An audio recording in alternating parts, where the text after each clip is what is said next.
Quan passen 5 minuts a les 12 del migdia, seguim en directe a Tres Viles Mèdia amb l'àmbit municipal d'avui dimecres i ara és el torn de parlar amb Amadeu Clofent, regidor a l'oposició de Junts per Sant Vicenç, de Junts per Cat. Regidor, benvingut al programa i a Tres Viles Mèdia. Moltes gràcies, Gemma, per atendre'm una vegada més. Molt bon any a tots els nostres oients i, com sempre, deixeu-me començar denunciant el tracte sectari que ens dona en aquest cas el govern i que només ens deixa venir un cop al trimestre. Però bé, nosaltres som tossuts i, naturalment, atenent a la vostra cita, vindrem sempre amb molt de gust per explicar el que està passant al poble. Perfecte. Regidor, avui parlem principalment de pressupostos. El govern ha aprovat el pressupost municipal del 2026. Quina és la valoració que fa Junts com a grup de l'oposició en base a aquest pressupost? Mira, el pressupost s'ha de tenir present que és el document més important que un govern aprova regularment. Per què diem això? Home, perquè si no hi ha res de nou, cada any s'aprova un nou pressupost. El que passa que també és cert que si mirem la realitat política de l'Estat i del país, hi ha moltes institucions que això no els hi està passant, no els poden aprovar, no hi ha majories suficients i van tirant en pressupostos prorrogats, que realment és un problema greu pels que estiguin com a equip de govern. Per què? Doncs perquè no disposes dels recursos que tu voldries. T'has de continuar refiant dels que ja estaven aprovats i de vegades no encaixen amb el que és el teu programa de govern. Per tant, un pressupost és molt important. No és només parlar de xifres i parlar de números, és valorar què en farà el govern d'aquest pressupost, o sigui, va directament lligat amb l'obra de govern. Quan es va presentar aquest pressupost, nosaltres ja li vam dir al govern que, com sempre, abans de començar ja està aprovat. O sigui, el nostre vot, naturalment que és important dintre del ple, però no és decisori. Vull dir, tenen majoria absoluta. Per tant, tots els punts que van a ple abans de començar estan aprovats. Per tant, nosaltres, com a molt, el que podem fer és donar-hi suport en el document. Estar-hi d'acord o no? Estar-hi d'acord o no. Certament porta molta feina, això no es veu. Li porta feina al govern, naturalment, l'elaboració, però a l'oposició també. Perquè quan es passen el document són moltes hores de feina per anar comparant quins canvis hi ha hagut amb l'any anterior, si hi ha partides noves, quines incrementen, quines decrementen. Per tant, tens feina. El que passa que aquest any sí que és veritat que des de Junts per Catalunya, que no vam donar suport en el pressupost, no ens vam basar tant en l'estudi de les partides concretes, sinó en la filosofia del govern. M'explico. Quan va venir aquí el regidor de Gestió Econòmica, la setmana abans de portar el pressupost a ple, una de les seves manifestacions va ser dir que l'oposició només ens basàvem en no donar suport al pressupost per la partida de festes i cultura. Dic, ostres, a veure, si el que ha quedat de la nostra defensa de l'any passat, que també vam votar en contra, és que no vam donar suport al pressupost per festes i cultura, ens hem explicat molt malament. Per tant, canviarem i aquesta vegada vam explicar per què no donàvem suport a un pressupost d'una manera molt més gràfica i penso que més entenedora. Deixant de banda les partides, perquè les partides estan bé. Tu hi pots estar d'acord o no, però un pressupost, tècnicament, no pot fallar. És correcte. Ingresses tant, el mateix que gastes. No hi pot haver cap diferència. La diferència pot estar de criteri, de dir, escolta'm, això que ingresses i que em dius que ho gastes per això, doncs jo ho gastaria per l'altre, és l'única diferència. Clar. Però el document en si, tècnicament, és impecable. Vull dir, això per suposat. Ara, nosaltres què vam dir?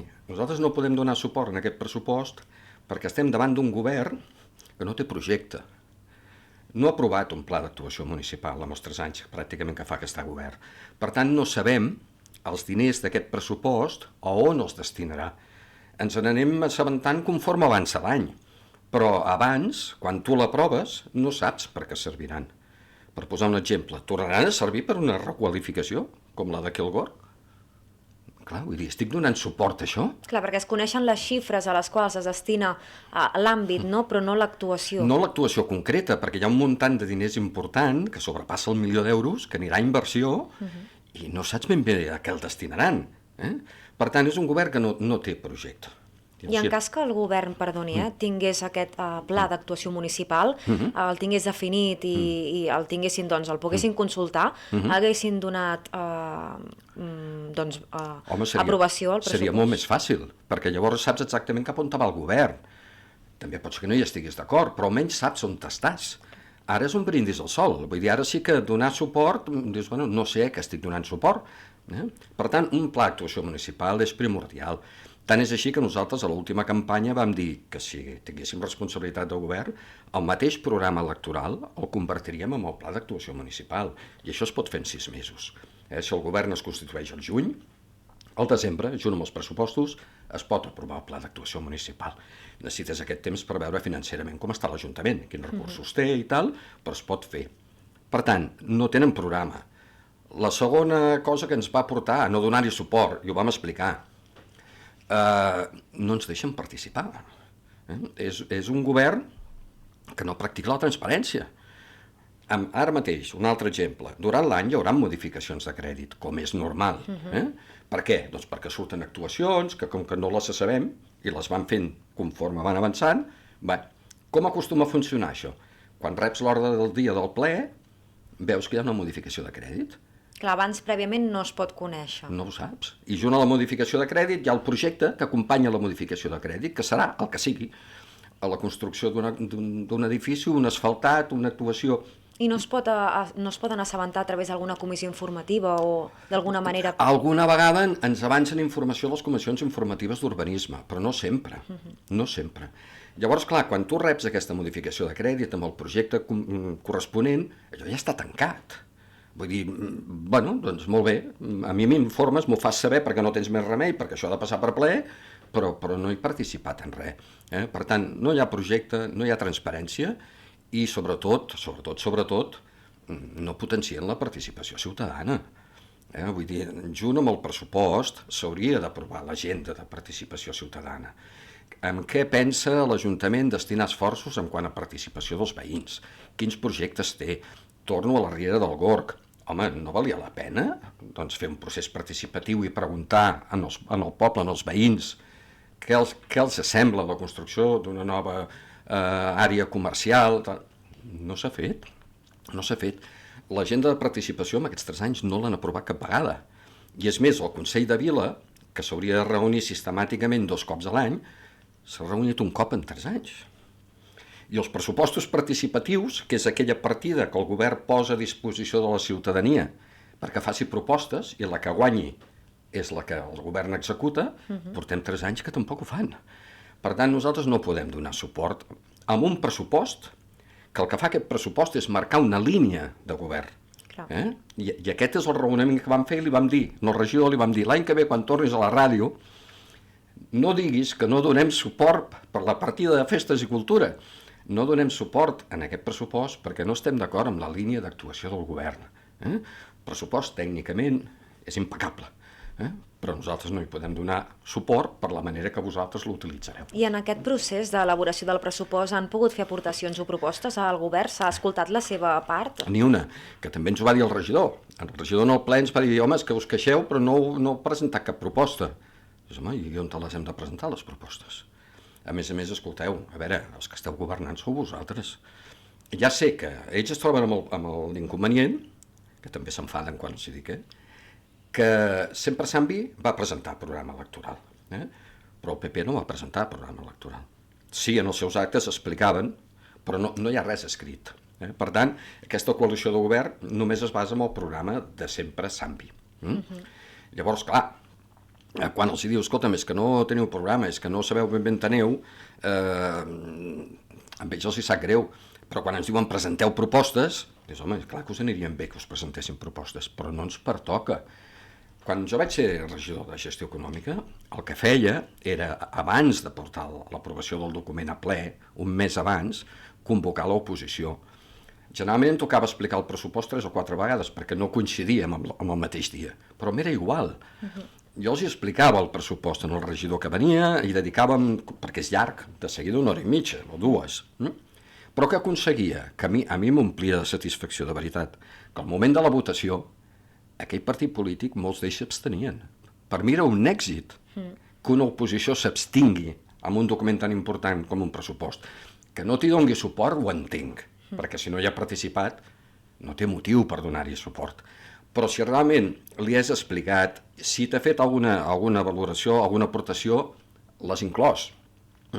Doncs home, això acaba provocant que hi hagi doncs, una afinitat, i que no et vegis, o sigui, bàsicament, si el govern és hàbil, el que fa és que et posa contra les cordes, perquè si t'escolta i et deixa participar, Al final o hi com votes a favor o t'abstens. Com justifiques no votar-hi a favor? Clar. Dius, home, per favor, no?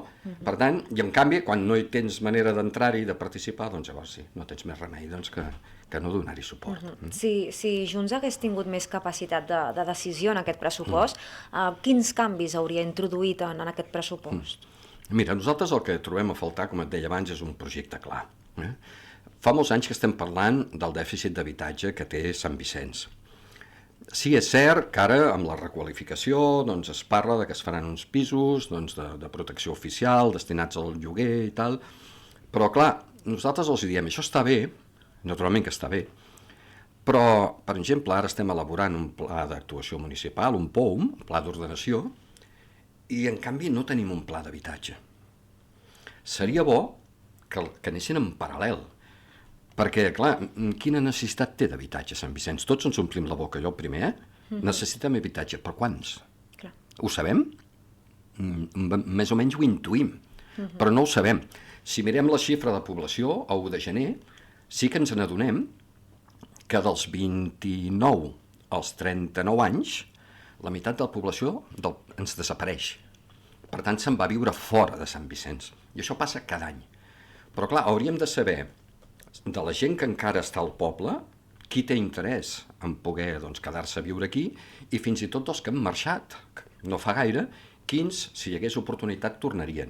Amb això s'elabora un pla d'habitatge, i a partir d'aquí es comença a treballar de manera seriosa. Per tant, una de les coses que trobem a faltar, sobretot amb la línia d'actuació de govern i amb el pressupost, són idees clares, concretes, precises. Per nosaltres l'habitatge és un tema important. Llavors entenem que Sant Vicenç també té un dèficit d'infraestructures per la gent gran. No se'n parla, senzillament. En canvi, crec, si no em falla la memòria, que el 2019 l'Associació de la Gent Gran als Xurravins vam presentar un programa d'actuació, de veritat que era molt ambiciós. Hi havia una residència, hi havia un centre de dia, hi havia habitatges tutelats, vull dir, era un gran projecte. Llavors tots els partits li van donar suport, però del 2019 en ara ningú n'ha parlat de res, ningú ha parlat de res. Però és un dels dèficits que hi ha. O sigui, jo crec que actualment Sant Vicenç el govern que hi hagi, hauria de donar prioritat a gent jove i gent gran. Clar, habitatge per... Sense oblidar-se, naturalment, dels infants i dels adults. Sí, però... No pots governar només per dos sectors del poble. Però prioritzant. Però prioritzar sí, prioritzar s'hauria de tenir molt clar. Jovent i gent gran. I tenim un ajuntament sanejat, i el pressupost així ho demostra.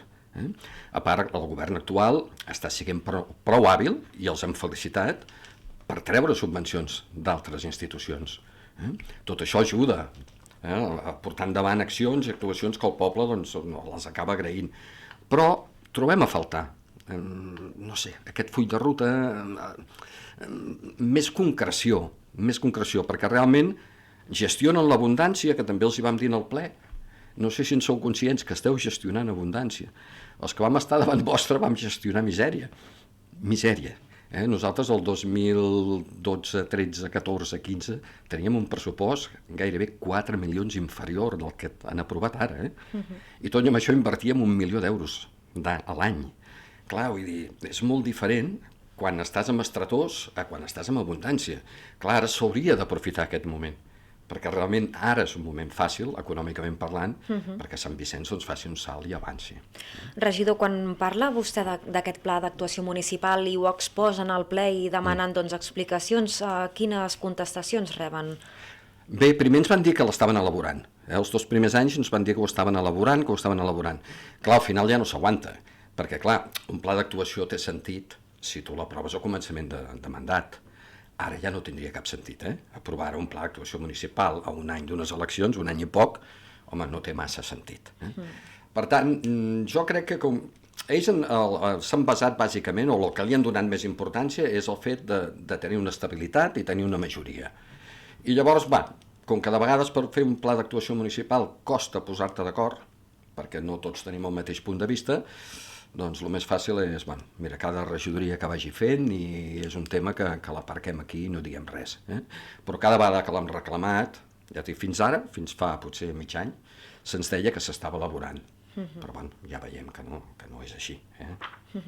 Un dels debats més habituals que hi ha al voltant dels pressupostos és el de la pressió fiscal. L'Ajuntament ha afirmat i ha explicat que no ha pujat impostos pel 2026. Com valoren aquest fet des de Junts? Això és cert, i també vam dir nosaltres que aquest govern es va trobar amb un pressupost que s'havia aprovat el 2023 i que era un pressupost que no era real. Vull dir, l'antic equip de govern, l'últim pressupost, és que allò era un desastre, sincerament. Nosaltres vam ser els primers a dir que si aquell pressupost reflectia la realitat, l'Ajuntament de Sant Vicenç estava en fallida tècnica, perquè hi havia molt poques partides que podien suportar la despesa real i necessària de l'Ajuntament. Bé, ells van entrar al juny del 23 i el primer que van fer, quan van aprovar el pressupost corresponent a l'any 24, és incrementar l'IBI. Bueno, incrementen l'IBI i nosaltres els hi vam dir que no era pas necessari, de cap de les maneres. Perquè Sant Vicenç era un poble que ben gestionat no necessitava pujar els impostos. Tot i amb això no ens van fer cas i ho vam fer-ho. Ara, quan va venir el regidor, va dir que, com que nosaltres els diem que retrocedeixin, vull dir que al capdavall ells expliquen que amb aquest increment de l'IBI es ve a recaptar, primer van dir 200.000 euros, ara representa que ni això, potser uns 110.000 euros l'any. Home, doncs si no és necessari, per les persones de Sant Vicenç, pagar més sí que ens afecta. Sí que ens afecta. Un govern ha de ser capaç de gestionar. O sigui, si tu l'únic que fas és, mira, l'IPC ha pujat tant, no sé què tant, doncs jo pujo tant, home, això no és governar. Governar precisament és dir, no, jo no vull castigar els meus veïns i buscaré les fórmules per, sense anar en detriment dels serveis, no haver de pujar impostos. Ells van dir això. També van dir que estaven tan contents perquè, malgrat tot, Sant Vicenç era de la comarca el poble que té el percentatge d'IBI més baix, o sigui que paguen menys impostos en quant a l'impost de béns immobles. Sí. I és cert, però no és mèrit d'aquest govern, és mèrit de governs anteriors, fa molts anys que Sant Vicenç està a la cua en quant a el que representa l'impost de l'IBI. Ells, tot i a pujar-ho, doncs, encara s'ha continuat mantenint com el poble més barat. Però certament Sant Vicenç actualment no necessita l'increment dels impostos ni de la pressió sobre els seus veïns. Creuen que aquest pressupost ajudarà a millorar el dia a dia dels veïns i veïnes o que es queda en una continuïtat del que ja hi havia anteriorment? Jo veig que és molt continuista. Podem tenir sorpreses, el que dèiem. Després veurem amb les inversions cap a on te les deriven. Però això ho sabrem durant l'any. Avui per avui no en tenim coneixement. Però si analitzem les partides, veiem que és un pressupost, ells mateixos ho diuen, que és continuista. Els valors són els mateixos, les partides són les mateixes, no hi ha grans increments. Sí que és veritat que fan alguna trampa, i es pensen que ens les creiem, però home, fins aquí arribem. Per exemple, ens diuen que han rebaixat capítol 1. Capítol 1 és el que paga l'Ajuntament pel tema del personal. I realment és veritat, no es paga tant, s'ha rebaixat. Però bé, a veure, anem a analitzar-ho. Es rebaixa el capítol 1 perquè s'incrementa capítol 2. On te va capítol 2? Què és el que es paga des de capítol 2? Tots els professionals externs. Llavors, clar, si hi ha gent de l'Ajuntament que s'ha jubilat, que ha demanat excedència, que ha plegat i no s'ha cobert aquesta plaça, clar, el sou baixa de capítol 1. Però si tu contractes una altra persona des de capítol 2, que no és personal propi, estàs incrementant. Per tant, no deixa de ser personal, amb un altre capítol, però és personal. Per tant, això que s'ha rebaixat el capítol 1 és cert. Però s'ha de dir també, com bé comenta vostè, que aquesta davallada del capítol 1 es deu a un increment del 2. Exacte. Que es pot fer, no és cap irregularitat. Sí. Però home, quan ens vanagloriem de dir és que hem rebaixat capítol 1, home, sí, d'acord, sí, però també hem incrementat capítol 2, per tant estem allà. Amadeu, més enllà dels números d'aquest pressupost, què creuen que diu sobre el model de poble que vol el govern? Què reflecteix aquest pressupost municipal? Bé, nosaltres pensem que li falta concreció. Com dèiem al començament, el pressupost és correcte, no ens repetirem perquè si no ens fem pesats, però li falta concreció. I a part, hi ha algunes coses, per exemple, sí que és veritat que hem denunciat moltes vegades que la partida ells en diuen cultura i festes, jo crec que és més aviat balls i festes, és exageradament alt, al nostre entendre, perquè Sant Vicenç té encara altres necessitats. Quan nosaltres estàvem a govern, comptant tant el que era el pressupost total de cultura, eren 300 i pocs mil euros l'any, comptant-ho tot, el personal, tot el que va adjudicat a la partida de cultura, promoció de la cultura, altres festes, actualment estan gairebé en 700.000. Hem passat de 300.000 a 700.000. Clar. Però de fet el govern es celebra, no?, aquest augment destinat a cultura. Sí, ells diuen que sí, ells estan contents, però sobretot l'alcalde diu que ells milloren la cultura. Nosaltres diem, a veure, la cultura no es millora, la cultura, si de cas, es promociona, s'incentiva, el que vulguis, però millorar no. El que passa és que, com que hi ha diners, una de les maneres més fàcils de que es vegi que el govern fa coses és fer actes. Això vol dir que estem en contra, no estem en contra dels actes. Però nosaltres pensem, i això també ho hem dit, que la nostra festa major, no la d'ara per cert, si analitzem el programa de la festa major d'hivern, com que és la d'hivern, s'assembla molt a la que fèiem nosaltres, això és veritat, però la d'estiu es desmadra. I nosaltres ens sembla, i ho hem dit, i ho hem denunciat, que ens hem convertit en la festa major de la comarca. I creiem que no és necessari, vull dir, que ens vingui gent de fora, no ens molesta, que vingui qui vulgui. També s'ha d'analitzar que si venen és perquè tot és de franc, vull dir, anem a ser clars. Però clar, nosaltres actes de 5.000, 6.000, 8.000, 10.000 persones, Sant Vicenç realment els vol i els necessita, nosaltres creiem que no. Clar, Sant Vicenç de Montalt té prop de més de 6.000 habitants. Hi ha hagut algun acte que, segons ens han dit, les xifres que ens han dit, perquè hi ha el dron i tal, que si érem 8.000 o 9.000 persones, ostres, vol dir que hi ha Sant Vicenç i mig poble més de no sé on, no? O sigui, si fóssim tots. I efectivament hi vas mirant les cares i veus molt poca gent del poble.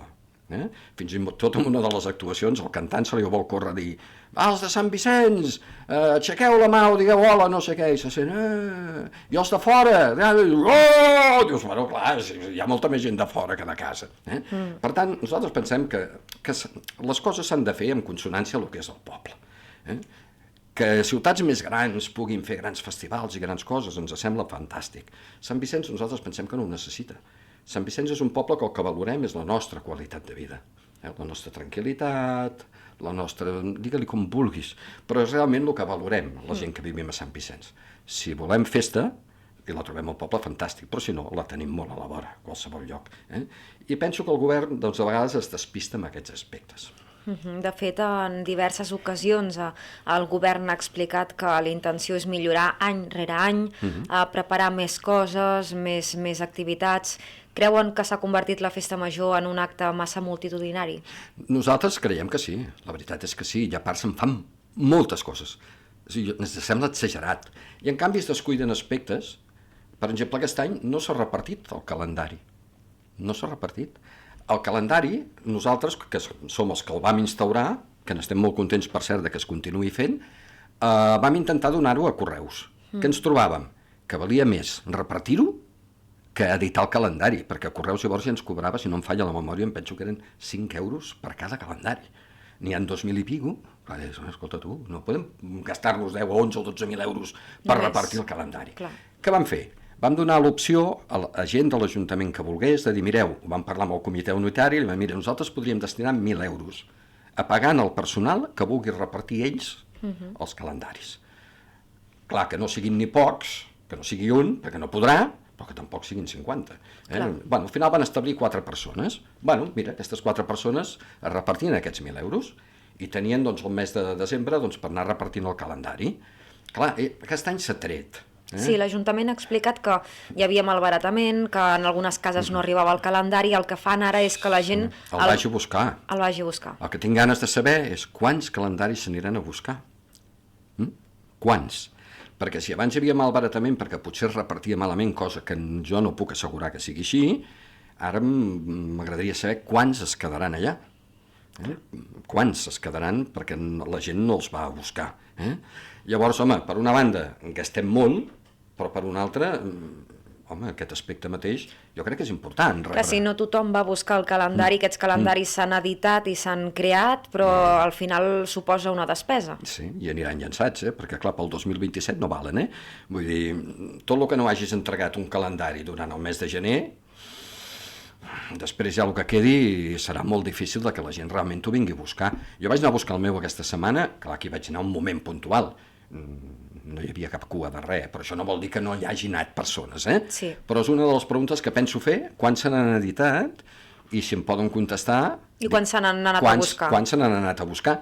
Dic, si em poden contestar, perquè també fa 2 anys que estic preguntant i demanant que em diguin la gent que participa del Sant Bifest, i no hi ha manera, no hi ha manera de saber les entrades que es venen.